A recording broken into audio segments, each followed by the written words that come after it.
All right, everybody, what's going on? And welcome to today's edition of SWAC Talk. This is the show we cover the SWAC inside and out. I'm your tour guide around the SWAC. See what else coming at you. And we are continuing our 12 team previews. We are up to the Prairie A&M Panthers. Only 3 teams left after this, and then we will be getting ready for week 0. So just to let you know, I do have the list of the upcoming previews on my Twitter account, SWAC Talk 76. So you can check that out if you want to find out when them last 3 are dropping. Also, you can check out the Instagram at SWAC Talk, Facebook at SWAC Talk. I'm gonna, I got to put together my playlist of these previews. So if you miss one or you just want to watch it, they're gonna all be in one place, and that's gonna be listed on my socials. You can check it out there. Don't forget to like the video and comment and share. Hit that notification bell to be alerted to when anything drops, and hit that subscribe button, man. Thank you for subscribing already. If you've already subscribed, thank you. If you haven't, I thank you in advance for hitting that button. I know a lot of people like to watch and not subscribe, but hey, it helps us. So make sure you hit the like button too. That helps us a lot too. Guys, just got a lot coming your way. Like I said, got the week 0 preview coming, week 0 recap coming after that. Aiming to do a live show on that Saturday. Got week 1 previews coming up after that. So, and then every week we're going to be previewing and recapping games all season. So, and trying to sprinkle in some live shows on Saturdays along with SWAC Smoke every Thursday. So you got a lot coming at you, man. So y'all keep it here, keep rocking with us, and keep doing what we do. So let's talk Prairie, man. I'm not gonna prolong any more housekeeping and all of that. Let's talk Prairie, man. The West Division defending champs. They are back, and they are expected to contend again. They picked second in the media at media day. I think they are a team who has a lot of potential, but they also, like everybody else in the West, I think they have a lot of holes to fill. They brought in, a lot of talent.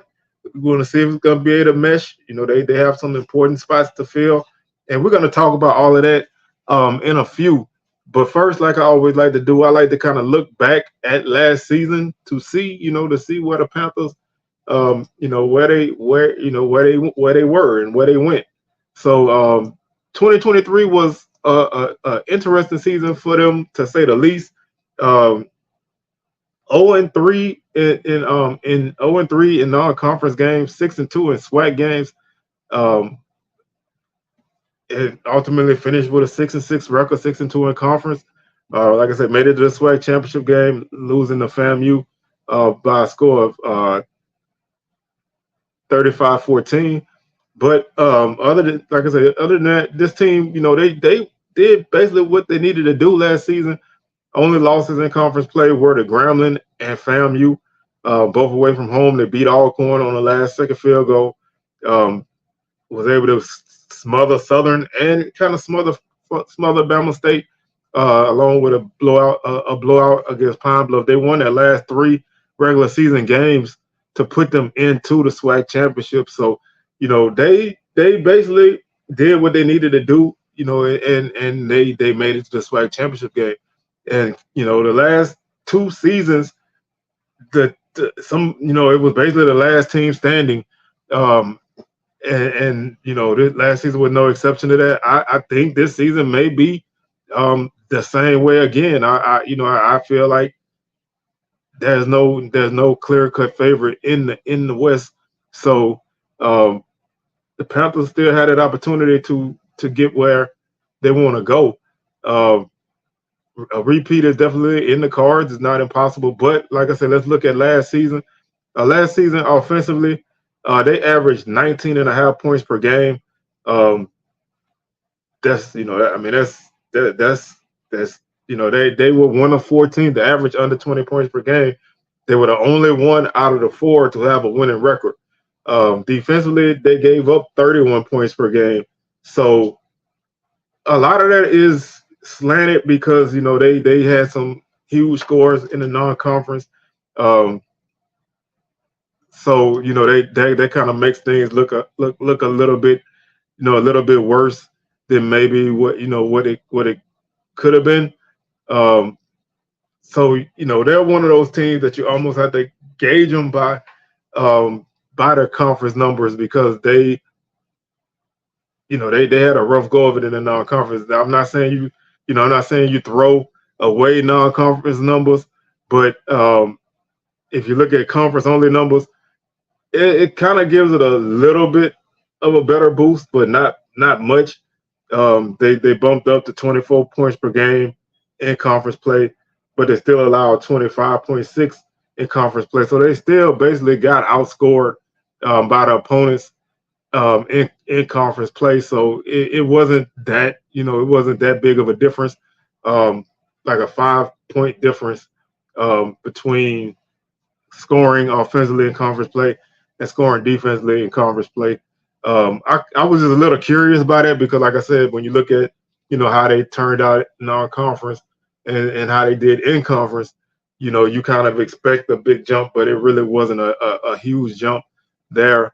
Total offense, um, this team ranked number 7 at 336 yards per game. They averaged 5.5 yards per play with 28 total touchdowns. They were 11th in total defense last season, 396 yards per game. Allowed 6.3 yards per play, 44 touchdowns allowed. Their rushing offense, which was tops in the league the year before, finished 4th this season at 160.3 yards per game, 19 touchdowns, 4 yards per carry. Their rushing defense was 5th at 141 yards per game, 17 touchdowns. They allowed 4.3 yards per carry. Um, Passing offense, they were 9th at 176 yards per game. They had 9 touchdowns and 12 interceptions. Their passing defense was last in the league at 254 yards per game, 27 touchdowns allowed, 8 interceptions. Opponents completed 62% of their passes last season. So if anywhere they really struggled, it was in the air. Defensively, their run defense wasn't that bad. So they were able to slow teams down on the ground, but they couldn't really stop teams through the air, and that hurt them in those early games, especially. Um, when you look at defensively, they generated only 19 sacks last season, which was 10th in the league, and the offensive line allowed 27 sacks, which was 8th in the league. They finished 8th in the league in interceptions with 8, and they finished last in the league in forced fumbles with only 6, and they finished last in the league in fumbles recovered with 4. So didn't really generate a lot of turnovers, only 12. Only 12 takeaways on the season. So when you struggle to, get the ball away from teams, you're gonna have a tough time with with scoring points and stopping teams from scoring points. But like I said, when you look at what this team did later in the season, they kind of did what they needed to do. They won the games that they needed to win, and they found themselves in the SWAC championship. So a lot of time, this is probably one of those teams where you look at it and you say, numbers don't matter because they really, like I said, this is one of those teams I think where you look at it and you say numbers don't really matter because, like I said, they were able to win the games that they needed to win and get to the championship game, even though a lot of their numbers didn't look great. They had a -5 in the turnover margin. Um, So that's always gonna kill you. But they found a way to overcome that in a lot of games. Um, so that puts them, in a position where they kind of, found ways to win. And that's really what you need to do. You need to find ways to win games because ultimately that's all that matters. It don't really matter how you look. It don't really matter, what I'm saying, how you do it. You just need to do it. Looking at this team on third downs, they were 7th in the league at 35.3 third downs percentage on offense. Third down defense, they were 8th at 36.1% conversion rate. They were last in fourth downs at 28.6 offense. They only converted 4 fourth downs. They went for it 14 times, which is the third fewest in the conference. So they didn't really attempt a lot of fourth down plays. They I don't know if it was a thing where they just, it's just not their philosophy. They just didn't really have the confidence in it, but they didn't really do that a lot. And their fourth down defense was seventh at 56.3%. So kind of right in the middle of everything. So as you can see, this team, like I said, they're kind of all over the place statistically, but stats don't always tell the whole story. They were the fifth most penalized team in terms of yards per game at 58.7. They were sixth in the league in total penalties at 78. Their opponents were penalized 68 times for 48.8 yards per game. In the red zone, they were 10th, with completing 73.3% in the red zone, 22 of 30. They had 17 touchdowns in the red zone, 16 rushing, only 1 passing touchdown in the red zone. They were 5 of 9 on field goals, and they turned the ball over 4 times in the red zone, 1 interception and 3 turnovers on downs. They were ninth in offensive and defensive red zone at 84.4%, 38 of 45. Opponents scored 27 touchdowns in the red zone, 15 rushing, 12 passing. They were 3 of 5 in the red zone in terms of field goals, and they had 2 fumbles for opponent turnovers. So as you can see, when you look at this team, statistically, like I said, it's kind of all over the place. They do have some big holes to fill on both sides of the ball. Their running game, which was one of their biggest weapons the last couple of years, you're looking at a team that's gonna have to kind of have to start over almost. They don't really return a whole lot in the run game. Jamarius Brooks is their leading rusher returning, so there's a lot of carries to be had in the backfield. Obviously, new quarterback is gonna be taking snaps, so there's another opportunity for somebody to step in and make a name for themselves. Their receiving core, Savage, Shamar Savage, and Trajan Spiller are 2 of the most explosive receivers in the conference.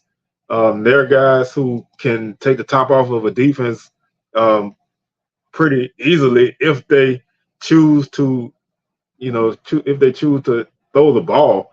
This is a team that the last couple of years didn't really throw the ball a lot.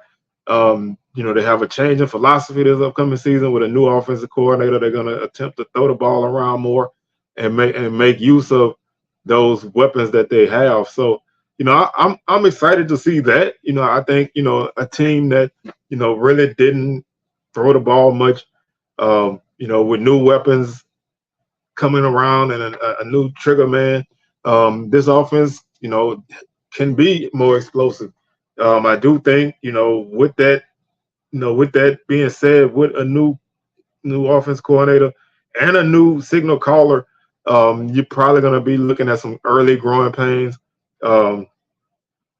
Just because, like I said, it's going to take some time for somebody to establish themselves, and B, for those guys to kind of get going on that side of the ball once they get into the regular season. When you look at this team defensively, they return some solid guys defensively. CJ Presley is one of the top guys on their defense. Preseason all SWAC guy. Really looking forward to making some things happen. I think that D line is going to be pretty strong. The secondary and linebacking core are going to be, have the opportunity to make some plays and grow. Like I said, this defense really is going to have to step up from last season. CJ Presley has 54 tackles. He's the top leading returning tackler. Also, Jamal Marshall, 7.5 tackles for loss, 3.5 sacks. Also, a guy like Warren Shankle is back. And so there, the pieces are there. Can they continue to put it together? Can they continue to grow? And can they become even to me, if they can become a top 5 or 6 defense in the conference, I think that's going to go a long way with helping this team, especially early in the season, because I do think that it's going to take a little while for the offense to kind of get moving. You know what I mean? And when you got a offense that's looking to be more high tempo and throw the ball around, you're probably going to have some drive that may not be as long as others. So you're going to have to constantly have that, have to be on the field as defense, quick turnarounds, and depth is going to be important. And that's why I'm looking at this team as, I do think they are a contender in the West. I mean, like I said, 5 out of 6, 4 out of 6, 5 out of 6, however you want to look at it. I would say 4 out of 6 teams in the West have a legitimate chance. So they do have a good chance to repeat. It's just gonna be all in, can they fill those holes? And they were pretty. They added quite a few guys in the portal on the FCS side. They added a few defensive guys and some running backs, because like I said, they're really looking to fill those spots in the running game. Lucas Coley is the top guy coming in out of the portal at quarterback. Also Cam Peters coming in from Kilgore College. So those are 2 guys who can really kind of help this offense. And whoever takes the reins, like I said, you're looking at a couple great targets to throw to. Savage had 20 catches for 448 yards and 2 touchdowns. He averaged 22.4 yards per catch, and Spiller averaged 15 yards per catch and 5 touchdowns, 390 yards and 25 catches. So those are 2 guys who can really be explosive and kind of get this offense moving down the field, and they want to throw it around. So they have those guys there. Being able to establish the run and protect the quarterback are the 2 offensive keys for me. Defensively, I think the keys to this defense are to generate turnovers and generate pressure. In this conference, if you can rush the quarterback, you're gonna force some turnovers, because teams, a lot of teams don't really move the ball well, if they're forced to drive the ball down the field. So if you can, kind of make a team drive the field, you're gonna force those turnovers. That defense that I saw at the end of in the second half of the Southern game, if that defense shows up the majority of the season, then this team can win SWAC. Because that, even though that was a team offensively that wasn't playing great, they had a solid first half, and that defense just slammed the door on them in the second half. It didn't allow a first down. They also had a pretty solid game against Bama State the following week, and the week before against Pine Bluff, they stymied them. So they had those performances, but they also had performances where they just did not, get anything going on either side of the ball. And so they're gonna have to, be consistent. And that's why I feel like my main phrase for this team is finish. Just finish the job. I mean, this is your second trip to the SWAC championship game in 3 years. You came up short both times. Winning division championships is great, but ultimately it's about winning the one at the end, because that's what you play for. You got to win the division to get to the championship, but you want to win the championship. So you got to get over that hump, more so than just winning divisions, because stacking division championships don't really carry a lot of weight. It doesn't really carry a lot of weight. So you don't really want to rest on your laurels there. You want to, finish. And that's why I feel like that's the key phrase. They gotta continue to, get those weapons and keep their run game going. Obviously, they're looking to pass more, so they're not going to be as run heavy, but you still want to have those guys that can, catch a team slipping when they commit to stopping their pass, hit them, and pick up some easy yardage there. Um, keep building that offensive line, protect the quarterback. Like I said, you was in the middle of the pack in sacks allowed, so you want to do a little bit better job of protecting the quarterback. Um, a fast start is important for this team um, because they do have a couple very winnable games at the beginning of the season um, before you get into um, before you get knee deep in the SWAC play. You have some very winnable games. You have a couple tough games, but it's manageable. So when you look at the schedule itself for this upcoming season, obviously they open their season in the Labor Day Classic against Texas Southern. That's a game. I think what it is, a 9-game winning streak. So, you don't really want to drop this game. TSU gonna come in fired up with a new head coach and new energy. But you should be able to take care of business in that game and slam the door on them and extend your streak. The next week you go to Natchitoches to take on Northwestern State. Now this team last season they canceled their season like in the middle after the death of a player.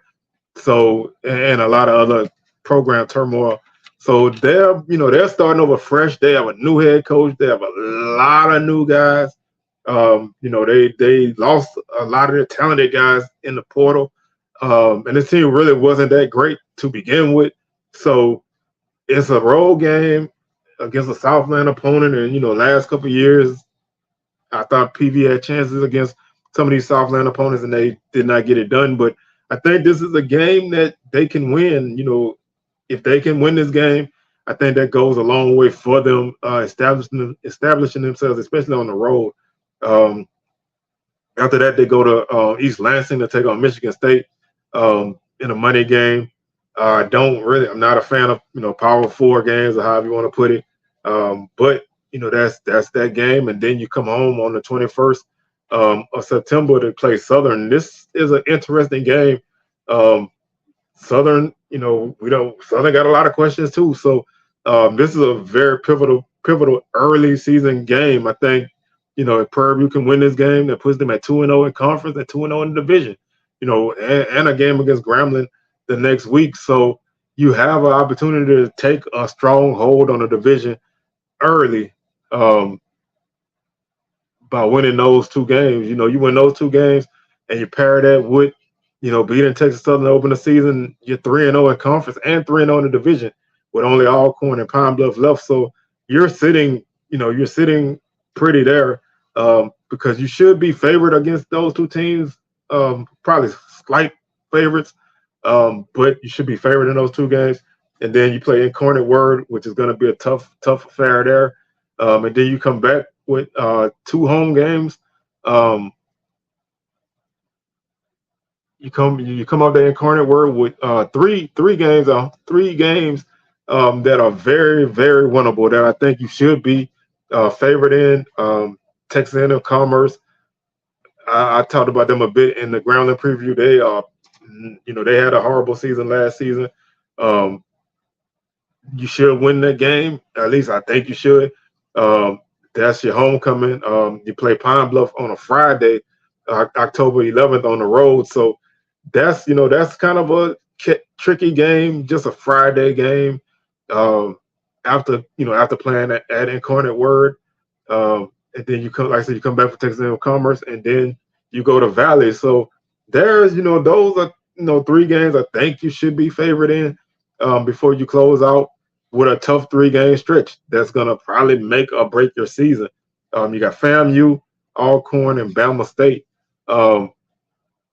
Going 2 out of 3 in that stretch is gonna put you in the championship game, especially if one of those 2 is Alcorn, because that will put you at 5-0 in the division. And regardless of what else happens, nobody's gonna catch you, and you're gonna have 6 conference wins because you beat Valley. So winning those 3 games or 2 out of those 3 games is gonna put you in the championship. My prediction, because those are 3 teams I'm high on, I think they drop them, but I think they have a great chance of winning those games.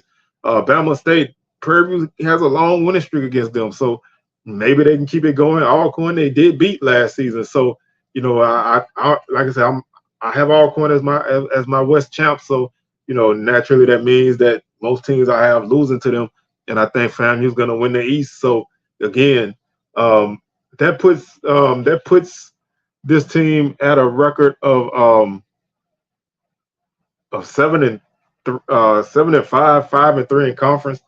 I do think that their ceiling is 9-3, and I do think they can reach that.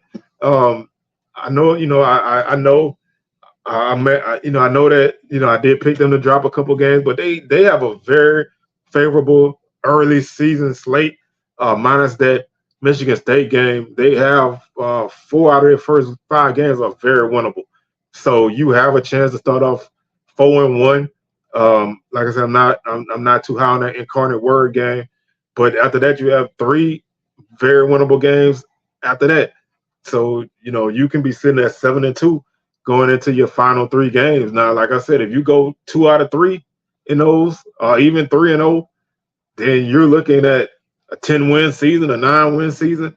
I think those last 3 games are going to make or break this team. I think they should be in good shape coming in those last 3 games. If they come into those last 3 games with anything less than 6 wins, I think they finish with a 4-8 record if they come in. Well, obviously, if they come in with 6 wins, they can't finish with 4. But you know what I'm saying? They come in into that final 3-game stretch, not really great record-wise. I don't think they finish with a good record. But if they can come in there with 6 wins or 7, I think they have a great chance. And so 5-3 in conference basically puts you in the SWAC championship game in the East. I mean, in the West, because I do think there's a possibility that the West champ could finish with 3 losses. So even though I do have Alcorn as my favorite, I don't think Prairie is that far behind them. Both teams have to find a quarterback, so that's a big thing early in the season. I do like Alcorn's defense a little bit more, but I think the potential is there for Prairie View's defense to improve. They do have talent. It's not like this is a defense that's not talented, and that kind of is what makes it a little bit frustrating because I think this team has the talent on both sides of the ball, and they won before, so I think they're hungry. They do want to prove that they can get over the hump, and I think the possibility is there. I'm just not a fan of that last three game stretch. I feel like that's tough. It's not impossible, but it's tough. You do get 2 out of the 3 at home, so that helps a lot. That's why I do think you have a decent chance in that stretch because 2 out of those 3 games are at home. Now, can you close that out strong? That's gonna be the question of the day, and that's what, like I said, that's the $100 million question. Can they close out that 3-game stretch strong? Because it sets up great for you. I would have loved for those games to be sprinkled more into the season, kind of spaced out. But I think it falls pretty well. You don't have a lot of crazy road trips other than going to East Lansing, Michigan. You have a road game in Louisiana. You have a road game in Texas. You have a road game in Arkansas, Mississippi, and then Alabama. So other than going to East Lansing, not a crazy schedule in terms of travel. So you're manageable there.